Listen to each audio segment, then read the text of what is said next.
এইখানে দেখুন মহিলাদের মারা হচ্ছে, ছেলেদের মারা হচ্ছে, সাধু সন্তদের মারা হচ্ছে।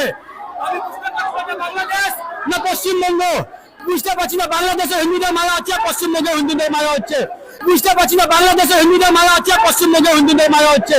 কি পরিস্থিতি হয়ে গেছে আমরা বুঝতে পারছি না আজকে এখানে। বাংলাদেশে হিন্দুদেরকে মারধর করা হচ্ছে, এটা স্বাভাবিক, কারণ ওটা বাংলাদেশটা মুসলিম কান্ট্রি। কিন্তু আমাদের ইন্ডিয়াতেই হিন্দুদেরকে ধরে মারা হচ্ছে, বেধুম কেলানি দিচ্ছে, এটা কি করে হতে পারে? কারণ এটা তো হিন্দু রাষ্ট্র। আমরা এটা কখনোই মেনে নিব না। গাইস, আপনারা হয়তো দেখেছেন আমাদের ইন্ডিয়াতেই হিন্দু ভাইদেরকে বেধুম কেলানি দিচ্ছে পুলিশ প্রশাসন, কিন্তু মেন ঘটনাটা কি সেটা হয়তো জানেন না। আজকে আপনাদের সব কিছু খুলে বলবো। কিছুদিন আগে বাংলাদেশের মাদারচোদ মুসলিমরা যে হিন্দু ভাইটাকে নৃশংসভাবে মারতে মারতে মেরে ফেলেছে, সেটা নিয়ে আমাদের ইন্ডিয়ার কিছু ভাইয়েরা, হিন্দু ভাইয়েরা আন্দোলনে নেমেছে। আন্দোলন করতে করতে কলকাতা হাই কমিশনার অফিসে চলে গেছে। হাই কমিশনার অফিসে গিয়ে তার অফিস ভাঙচুর করতে শুরু করে দিয়েছে।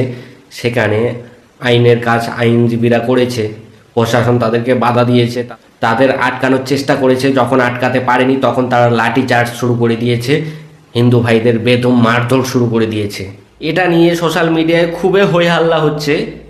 কিন্তু আমার কথা, সালারা মাদারচোতেরা, আমাদের ইন্ডিয়াতে কত কি ঘটে যাচ্ছে সেই সবের দিকে তোদের ধ্যান নেই। বাংলাদেশ কোন একটা আলাদা দেশ, এটা নিয়ে তোমাদের এত মাথা ব্যথা। বলছি এই মাদারচোতেরা, মানছি যে বাংলাদেশে যাকে পুড়িয়ে মারা হয়েছে সে একজন হিন্দু, কিন্তু যাকে কেরালাতে মারা হয়েছে ছত্তিশগড়ের সেই ভাইটা, সেও তো হিন্দু ছিল। তাকে নিয়ে কোথায় আপনাদের প্রতিবাদ? কোথায়? তাকে নিয়ে তো একবার প্রতিবাদ করলেন না।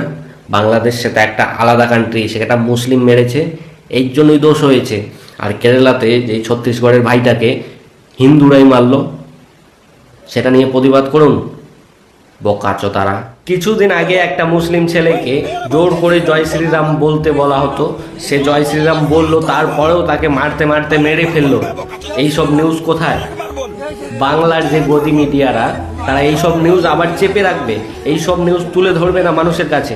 আর কোথায় শালা বাংলাদেশ অন্য একটা দেশে কোন কি হলো না হলো সেটা নিয়ে খুব মাথা ব্যথা তোদের। শালা মাদারচোতেরা, তোরা নিজে ইন্ডিয়াতে কত কি হচ্ছে সেই সব তোদের চোখে পড়ে না? সেই সব আবার চাপা দিয়ে রাখতেছিস তোরা না?